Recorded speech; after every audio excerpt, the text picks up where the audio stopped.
Chapter 3. A Visitor. One day, almost a week later, the swan slipped quietly into her nest and laid an egg. Each day she tried to deposit one egg in the nest. Sometimes she succeeded, sometimes she didn't.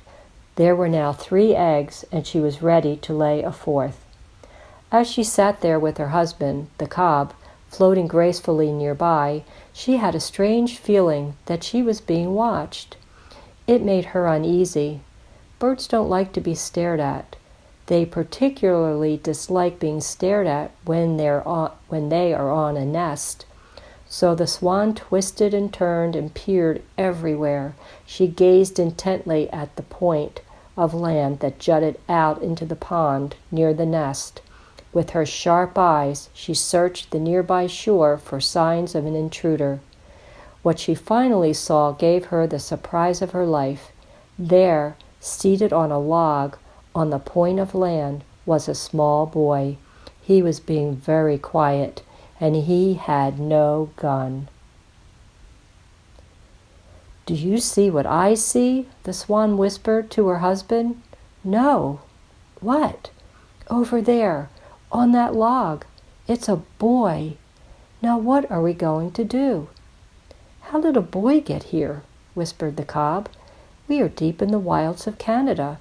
There are no human beings for miles around." "That's what I thought too," she replied. "But if that isn't a boy over there on that log, my name isn't Cygnus Buchinator."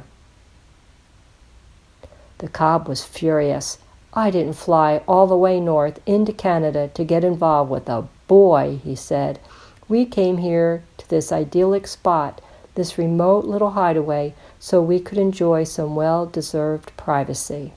"Well," said his wife, "I'm sorry to see the boy too, but I must say he's behaving himself. He sees us, but he's not throwing stones. He's not throwing sticks. He's not messing around. He's simply observing." "I do not wish to be observed," complained the cob. "I did not travel all this immense distance into the heart of Canada to be observed. Furthermore, I don't want you to be observed, except by me. You're laying an egg. That is, I hope you are, and you are entitled to privacy. It has been my experience that all boys throw stones and sticks. It is their nature. I'm going over and strike that boy with my powerful wing, and he'll think he has been hit with a billy club. I'll knock him cold." "Now, just wait a minute," said the swan. "There's no use starting a fight. This boy is not bothering me at the moment. He's not bothering you either." "But how did he get here?" said the cob, who was no longer talking in a whisper, but was beginning to shout. "How did he get here? Boys can't fly, and there are no roads in this part of Canada. We're 50 miles from the nearest highway." "Maybe he's lost," said the swan. "Maybe he's starving to death. Maybe he wants to rob the nest and eat the eggs, but I doubt it. He doesn't look hungry. Anyway, I've started this nest, and I have 3 beautiful eggs, and the boy's behaving himself at the moment, and I intend to go right ahead and try for a 4th egg."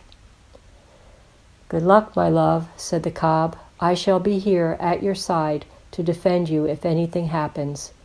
Lay the egg." For the next hour, the cob paddled slowly round and around the tiny island, keeping watch. His wife remained quietly on the nest. Sam sat on his log, hardly moving a muscle. He was spellbound at the sight of the swans.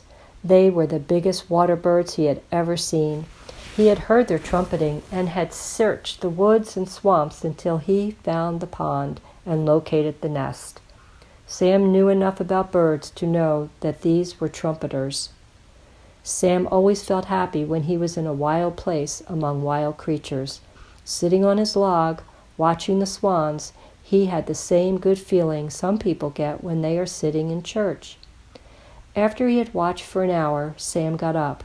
He walked slowly and quietly away, putting one foot straight ahead of the other. Indian fashion, hardly making a sound. The swans watched him go. When the female left the nest, she turned and looked back. There, lying safely in the soft feathers at the bottom of the nest, was the fourth egg. The cob waddled out onto the island and looked in the nest. "A masterpiece," he said, "an egg of supreme beauty and perfect proportions. I would say that that egg is almost 5 inches in length." His wife was pleased. When the swan had laid 5 eggs, she felt satisfied. She gazed at them proudly. Then she settled herself on the nest to keep her eggs warm. Carefully, she reached down with her bill and poked each egg until it was in just the right spot to receive the heat from her body. The cub cruised around close by to keep her company and protect her from enemies. He knew that a fox prowled somewhere in the woods. He had heard him barking on nights when the hunting was good. Days passed, and still the swan sat quietly on the 5 eggs. Nights passed. She sat and sat, giving her warmth to the eggs. No one disturbed her. The boy was gone. Perhaps he would never come back. Inside of each egg, something was happening that she couldn't see. A little swan was taking shape. As the weeks went by, the days grew longer. The nights grew shorter. When a rainy day came, the swan just sat still and let it rain. "My dear," said her husband the cob one afternoon, "do you never find your duties onerous or irksome? Do you never tire of sitting in one place and in one position, covering the eggs, with no diversions, no pleasures, no escapades or capers? Do you never suffer from boredom?" "No," replied his wife, "not really." "Isn't it uncomfortable to sit on eggs?" "Yes, it is," replied the wife, "but I can put up with a certain amount of discomfort for the sake of bringing young swans into the world." "Do you know how many more days you must sit?" he asked.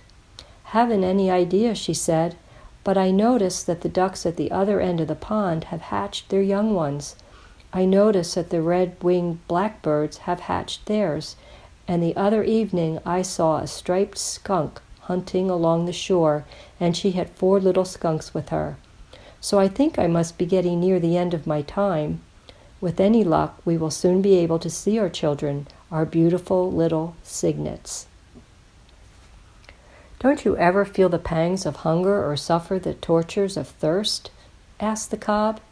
"Yes, I do," said his mate. "As a matter of fact, I could use a drink right now." The afternoon was warm, the sun was bright. The swan decided she could safely leave her eggs for a few minutes. She stood up. First she pushed some loose feathers around the eggs, hiding them from view and giving them a warm covering in her absence. Then she stepped off the nest and entered the water. She took several quick drinks. Then she glided over to a shallow place, thrust her head under water, and pulled up tender greens from the bottom. She next took a bath by tossing water over herself. Then she waddled out onto a grassy bank and stood there, preening her feathers. The swan felt good. She had no idea that an enemy was near. She failed to notice the red fox as he watched her from his hiding place behind a clump of bushes. The fox had been attracted to the pond by the sound of splashing water. He hoped he would find a goose. Now he sniffed the air and smelled the swan. Her back was turned, so he began creeping slowly toward her. She would be too big for him to carry, but he decided he would kill her anyway and get a taste of blood. The cob, her husband, was still floating on the pond. He spied the fox first. "Look out," he trumpeted. "Look out for the fox, who is creeping toward you even as I speak. His eyes bright, his bushy tail out straight, his mind lusting for blood, his belly almost touching the ground. You are in grave danger, and we must act immediately." While the cob was making this elegant speech of warning, something happened that surprised everybody. Just as the fox was about to spring and sink his teeth in the swan's neck, a stick came hurtling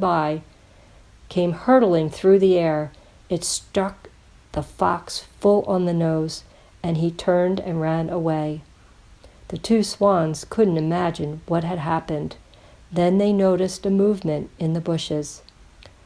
Out stepped Sam Beaver, the boy who had visited them a month ago. Sam was grinning. In his hand he held another stick in case the fox should return, but the fox was in no mood to return. He had a very sore nose, and he had lost his appetite for fresh swan. "Hello," said Sam in a low voice. "Coho, coho," replied the cob. "Coho," said his wife. The pond rang with the trumpet sounds of triumph over the fox, sounds of victory and gladness. Sam was thrilled at the noise of swans, which some people say is like the sound of a French horn. He walked slowly around the shore to the little point of land near the island and sat down on his log. The swans now realized beyond any doubt that the boy was their friend. He had saved the swan's life. He had been in the right place at the right time and with the right ammunition. The swans felt grateful. The cob swam over toward Sam, climbed out of the pond, and stood close to the boy, looking at him in a friendly way and arching his neck gracefully.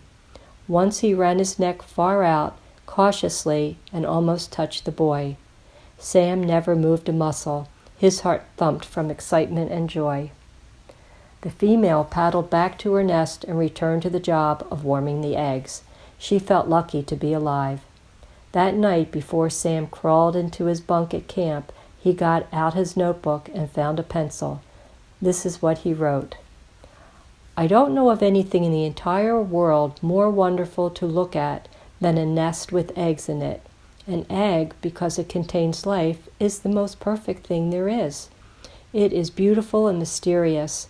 An egg is a far finer thing than a tennis ball or a cake of soap. A tennis ball will always be just a tennis ball. A cake of soap will always be just a cake of soap, until it gets so small nobody wants it and they throw it away. But an egg will someday be a living creature. A swan's egg will open and out will come a little swan. A nest is almost as wonderful and mysterious as an egg. How does a bird know how to make a nest? Nobody ever taught her. How does a bird know how to build a nest?" Sam closed his notebook, said good night to his father, blew out his lamp, and climbed into his bunk. He lay there wondering how a bird knows how to build a nest. Pretty soon his eyes closed, and he was asleep.